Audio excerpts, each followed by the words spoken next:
everybody, welcome to Stonx Music. My name's Ollie, and today we're going to be having a look at Resonator in this deep dive session. Let's go!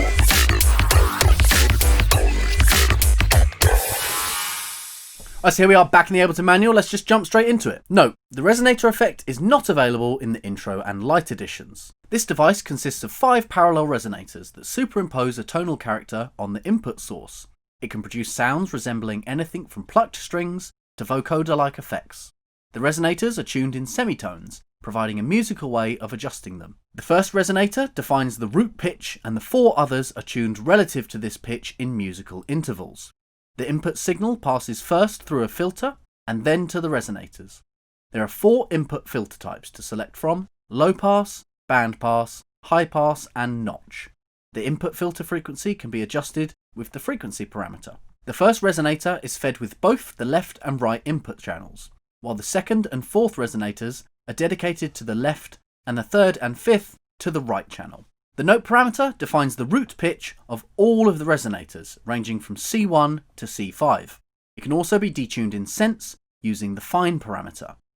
The decay parameter lets you adjust the amount of time it takes for the resonators to be silent after getting an input signal. The longer the decay time, the more tonal the results will be, similar to the behaviour of an undampened piano string. As with the real string, the decay time depends on the pitch, so low notes will last longer than higher ones. The constant switch holds the decay time constant regardless of the actual pitch.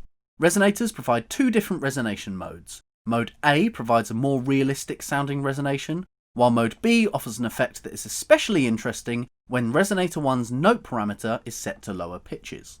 The brightness of the resulting sound can be adjusted using the colour control. All of the resonators have an on-off switch and a gain control. A resonator that is turned off does not need CPU. Turning off the first resonator does not affect the other ones. Resonator 2 through 5 follow the note parameters defined in Resonator 1, but they can each be individually transposed plus or minus 24 semitones using the pitch control, and detuned in sense using the detune controls. The output section features an obligatory dry-wet control and a width parameter that affects only the wet signal and blends the left and right outputs of resonators 2 through to 5 into a mono signal if set to 0. So we can get some pretty crazy sounds out of this one. Let's jump into Ableton and see what we can do. Right, here we are back in Ableton. As always, I'm going to open up my span, and we just have an operator here set to a sine wave, plain sine wave, and all the other things turned off. So let's have a look and a listen. There we go, and I'm playing my C note here. You can see nice sine wave, no harmonics, no overtones. So I'm going to turn the resonator off, and by default all of these will be turned on. So I'm just going to turn the filter off, 2, 3, 4, 5 off. So 1 is the only one on. If we turn that off, it's going to have nothing. All of these are turned off and our dry wet's at 100%. So let's turn the first resonator on. So I'm playing a C note here. We can move the note around here. We've got our decay time and our constant, our colour and our gain. So let's just have a look like this. Playing a C note with 1 set on C. What does it do? Not much, but you can definitely see that decay. It's not adding any extra overtones. Let's turn that decay right up. See a few little overtones added there, but look at that decay time. Let me turn this off again. I'll go bam, boom. So one of the cool things about this resonator is the same as our corpus.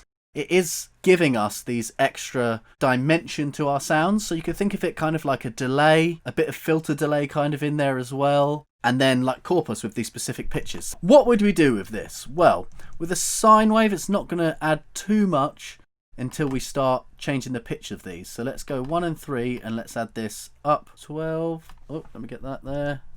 12 and this one minus 12. And we're going to turn the width all the way down so it's staying mono. So let's have a look now. If I turn this first one down in the gain, turn these ones up at all. So when I hit it repeatedly, as opposed to holding it, you can see those other ones popping up. What's happened if we mess with the colour?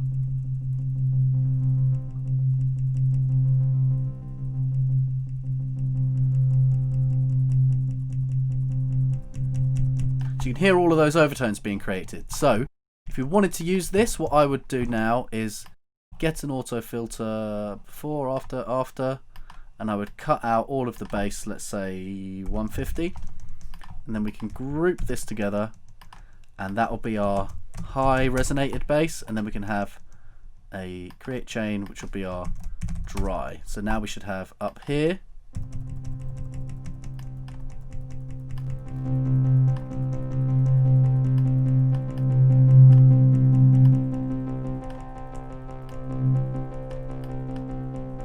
something like them, and you might want to compress that to get some more of that sound out. Let's go glue compressor after here and give it a little smashy smash.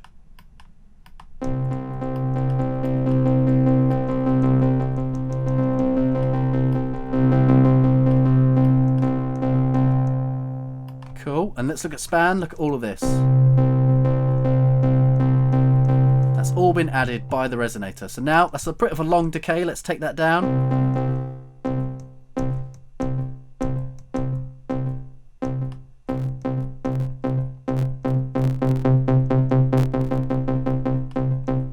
Cool. We can turn these other ones on if we want to add some more harmonics. So at the moment we've just done 12 and 12.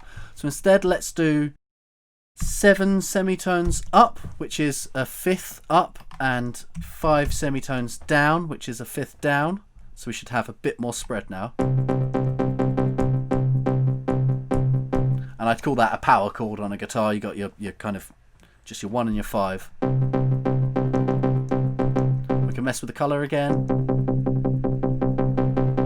I'd keep it all the way at the top, and then later on we could deal with those frequencies. We can make it wide a bit now because we've got our dry separate, so let's see what we can do with that. So you can hear how if I turn 3 and 5 off, it's just in a left speaker, and then 3 and 5 if you turn them on, that's in our right speaker.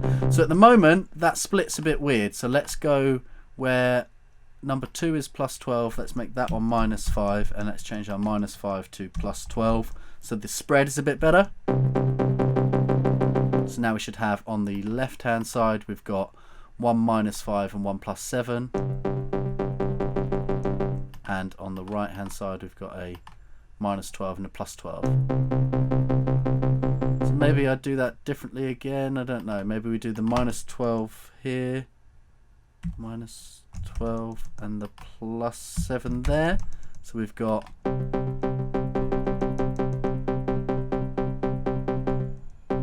that's on our right and this is on our left. However you want to split it, it doesn't really matter too much. I mean, it kind of does, but you want it to be balanced as much as possible. So then we can turn our dry back on.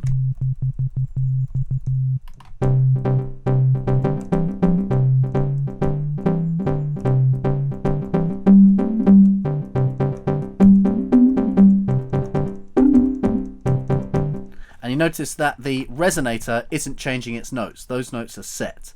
That is from a C note, and then it's resonating each of these things. So the way that I'd be using this is, as always, resampling back out. So let's go down an octave now.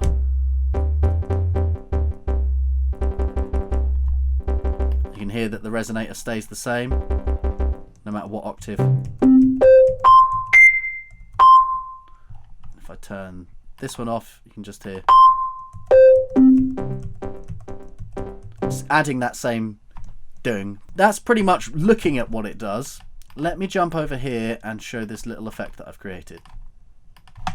So rather than having just our standard sine wave, I'm going to grab my span on too. Here we go. So we've got our sine wave.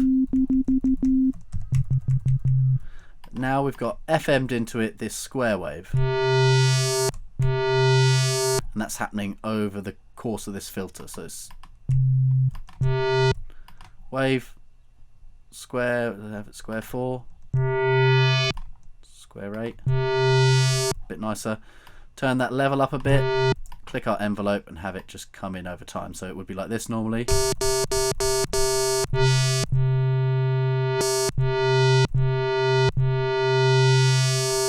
Nice. So after that I've got an amp, just add in way more of these frequencies. An auto filter, just doing some notch movement. See that moving a bit there. We've got another notch filter after that, just in a slightly different position.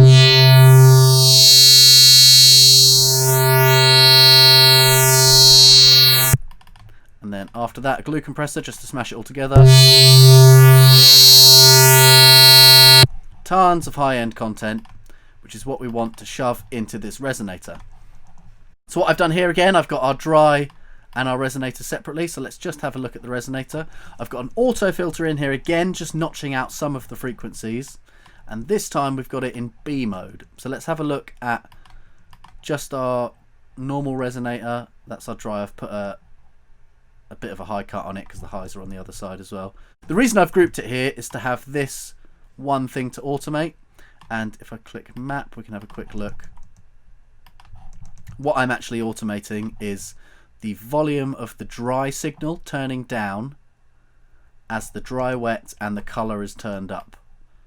So that just gives me one knob that I can automate or put a max device on. And that's just simple as map, click that, click map, come to here, click that one, click map, click our dry wet, click map.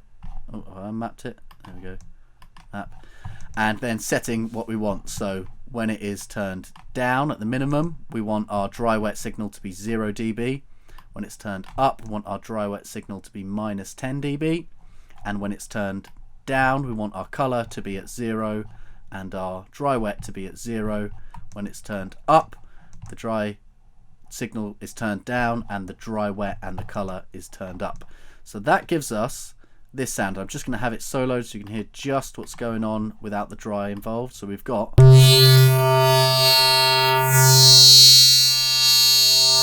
go down, just kind of evolves into this pretty nasty screechy sound.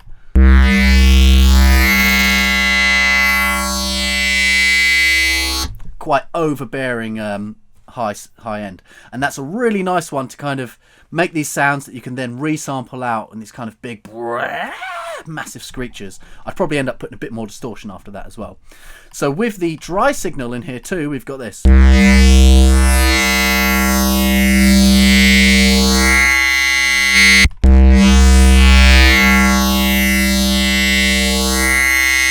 you can hear our dry signal here. It's just volume coming down, and this resonator is really just adding that.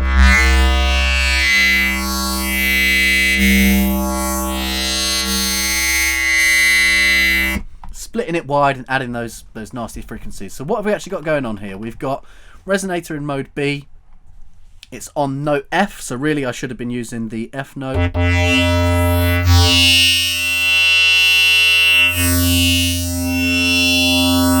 So this is quite good when you're doing single note resampling. You can just press your one note that you're using and tune your one to that note. So I was doing C originally, so if I bring all of this down to C, I could use the C note. If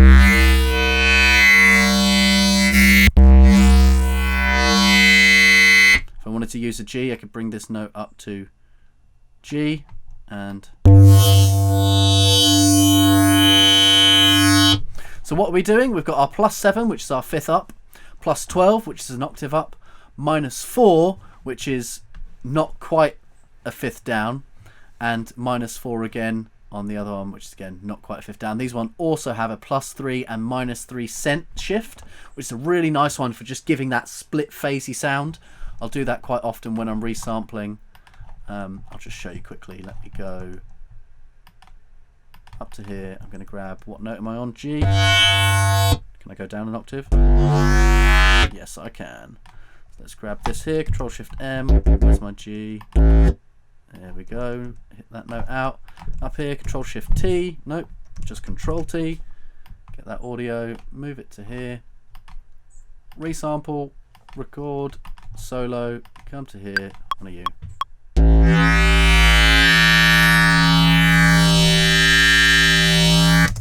I should have done this as well. Let's just automate it. Show automation, and we can make that screech come up like this. So we'll record that.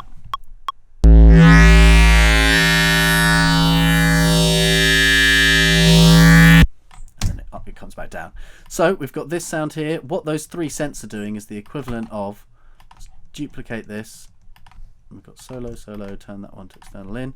We get one of these and we go down 3, 3, and up 3. And it's just going to give it some weird phasing issues, which really create quite a nice, thick, nasty bass sound. So let me take one of these originally and just play that at 0. So we've got, move all these out of the way. That other one, sorry, come there, come here. So on its own, we've got this.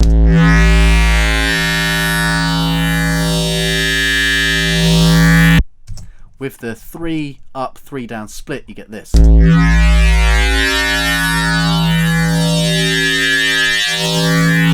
So you can hear there's some like weird phasing going on. I'm sure if we grab our span, we'll see probably the not good. But not good is also good. You can't always have everything perfect. It's nice to have these weird oddities in here. So let's see what it's doing here in the correlation meter.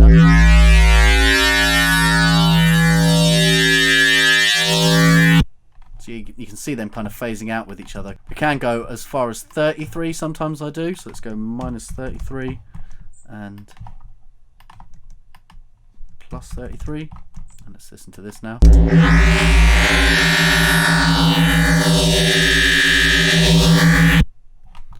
You can hear that's really got some weird phasing issues created by having them just detuned that small amount. So that's what we're doing here on the Resonator. We've got them -4, but one's -3 semitones, one's +3, just giving that bit of that weird phasey movement. So that's a really nice one for basses. I mean, we all love a big screamy screecher.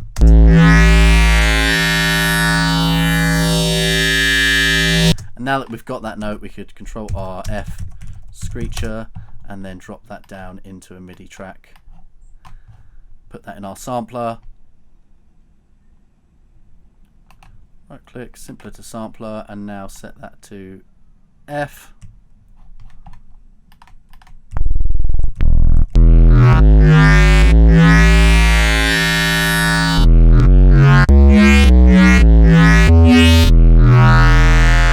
So now whatever that resonator was doing, even though it was only set to 1 note here, we've now sampled that note out and we can follow it along however. We can move our start point.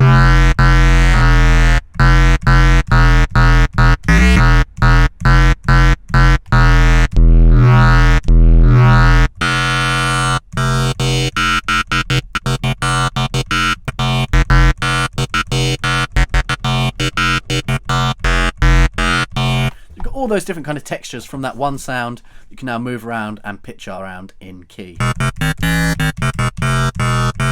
and that resonation is going to stay in key with us. So that's what I do with basses with Resonator. Kind of basically you're just splitting off those highs, trying to give some more high-end screech, and have a mess around with what we're doing with your pitches. You either want them, I'd always say do some up and some down just to spread it.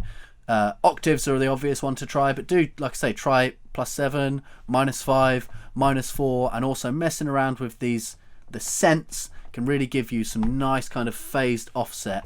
So that's with basses. The next thing I use this for is kind of paddy plonky instruments. So let's start again. We'll grab our MIDI. Let's grab instrument operator. Get over here. So this time I'm going to go square on both of these. Square, square. I'm going to turn this one up a bit. Come to our envelopes and just give us little plonky sounds. So they're going to be very short little sounds.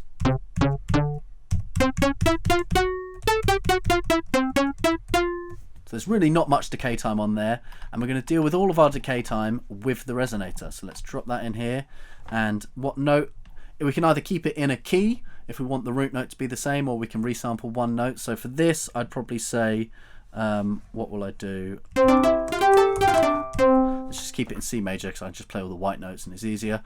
So if we keep that in C, hear straight away the difference between our note and our resonated note. So we can have a mess with the colour.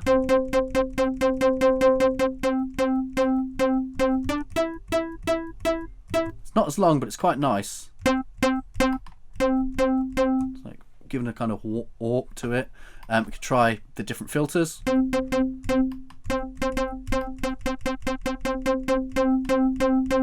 I generally leave it on band or turn the filter off, to be honest. And band just kind of cleans up the lows and the highs, as opposed to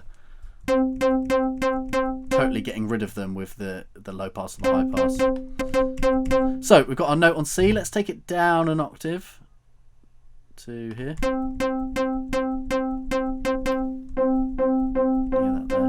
I'm going to turn the wet up and then we'll back off as we go. Turn it down another octave. Not really doing anything for me. Let's go up an octave.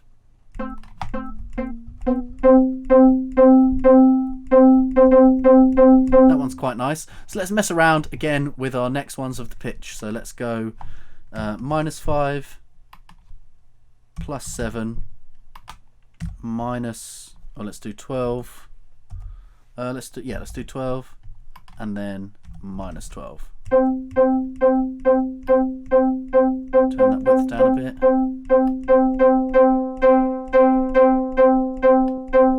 It's quite nice. And back off our dry wet so we get some of the original.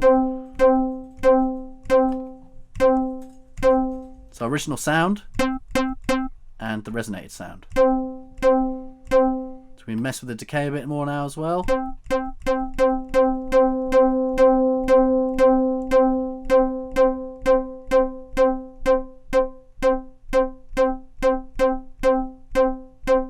Somewhere around there sounding quite nice. It's giving us our short attack still, original, but with a bit more of these extra frequencies. So from here, it's up to you whether you wanted to resample that out, or you could just play something, and as long as you're playing with this as your root note, these should they'll be a little bit out of key with some notes, but it should give you this kind of movement through without. So you've got... You can hear really when you hit that C note, that's when you're getting the majority of your... So for me, I find it most useful actually resampling this out. The other thing that is quite fun is multiples of these. So let's rename this one C, and then we're going to duplicate it, and we will call this one... if we go from C, we want to go up to a G for our fifth, and rename that one G. So now we've got two of these playing. Got this.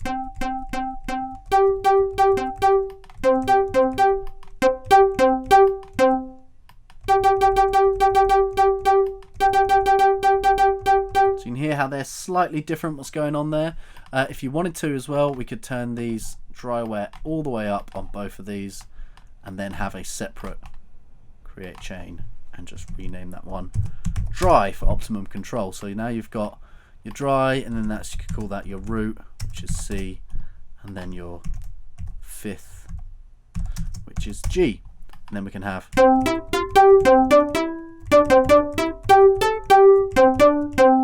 And that's a very plain, simple sound. I just wanted to do a real nice little plonky sound to show you what you can add on harmonically with your overtones. If I grab my span again, we can have a quick look at what we've actually added here. So without, we have this, and with...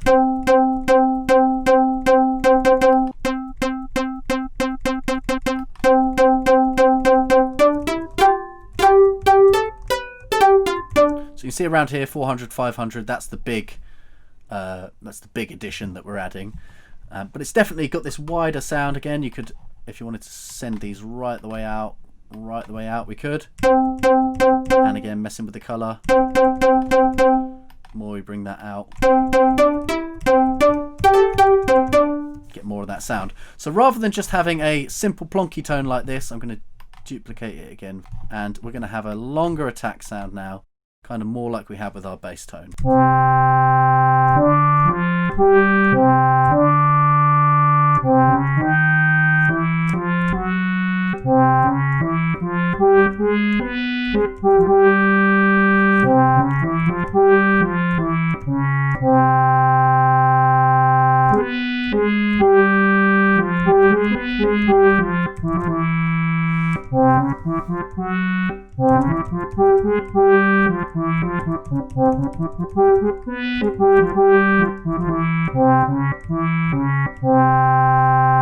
So without that resonator, this is the sound we've got, which is just our sine and then our square feeding into it with that FM. Kind of a plain sound, and then this is kind of giving us that slapbacky kind of delay feel with some of that extra resonance. And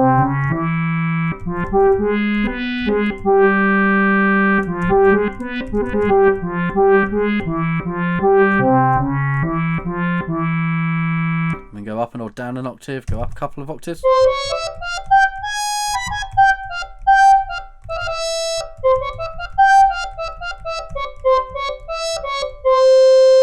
Or down a good few.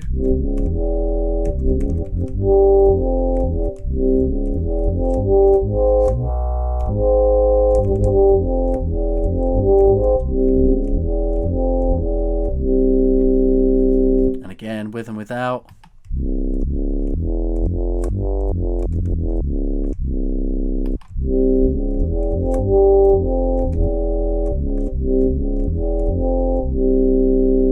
It's just a really nice way to give you some of those extra overtones, extra harmonics. We can use it up here, like feeding it in, so over time it can do that, or just giving you some more of these tones to work with. So in this scenario here, I would then kind of want to distort the shit out of that and do all the stuff I normally do with amp and notch filters and stuff. So let's just...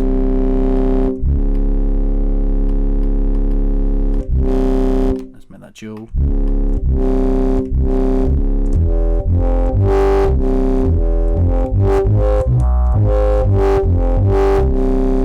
You can hear that once you start distorting it, some of these notes, because they are the notes that are being resonated here, they pop out a lot more. So our C, our G, our G sharp, whereas our C sharp, it's got none of the real resonant frequencies to it.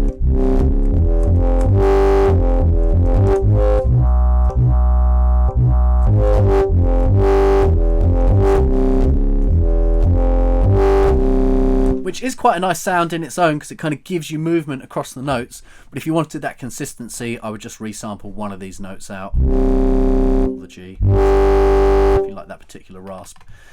So we've got our amp. Let's just do the same thing again. We'll grab an auto filter, put you on notch mode, OSR for a bit of distortion, and I usually use max, but I could just use this. I'm going to use this.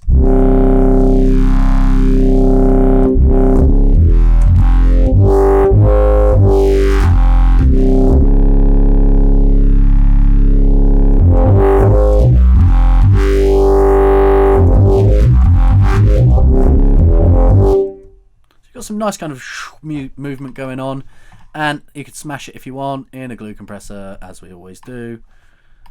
Threshold down, makeup up, soft clip on.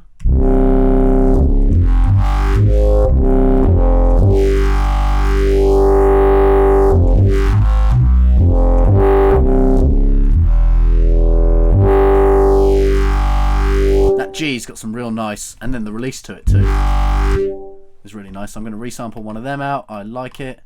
Let's come to here, Control Shift M, and which are octaves. This one. Let's come to here. That should be enough.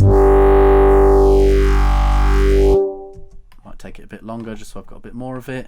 And Control T after that. External in, resample, arm, solo, up here, record.